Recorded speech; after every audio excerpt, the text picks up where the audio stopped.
In today's video, I'm going to teach you how to study efficiently using Notion. By the end, you'll have a simple repeatable system that keeps all your classes, notes, and study sessions organized in one place, and helps you learn actively instead of passively. Start by setting up a main page for your semester. Think of it as your command center. From here, create subpages for each subject so you can jump straight to what you need. Add a calendar to this hub to visualize exams, assignment due dates, and study blocks. Keeping everything visible on one screen reduces decision fatigue and helps you stay consistent. Next, use databases to give your workspace structure. Create a table database for your schedule so class times, office hours, and key milestones live in one organized grid. Then make a page for each course. Inside, build a master database for your courses that stores your syllabus, lecture slides, and notes together. The benefit is simple. No more digging through folders. Use linked views of these databases on your dashboard to pull upcoming tasks and deadlines from every course into a single filtered view. That way, you always know what to prioritize.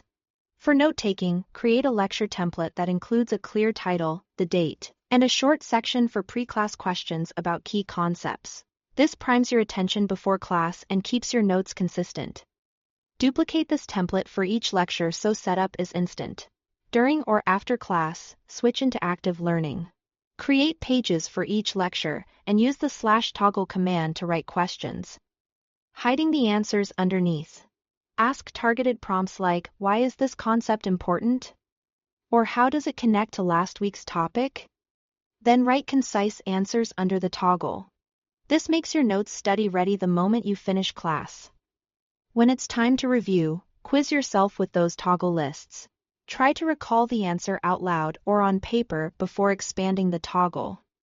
This forces retrieval practice, which strengthens memory far more than rereading. Use your dashboard calendar to schedule quick review sessions and glance at your linked views to catch what's due soon. Finally, let Notion AI work for you. Use it to summarize long articles so you get the big picture faster. Ask it to explain complex concepts in simpler terms, or generate quiz questions from your notes. Treat AI as an assistant, verify key details, and refine the outputs to match your course materials. That's the system. Keep it simple, keep it consistent, and let your tools support your learning. Thanks for watching.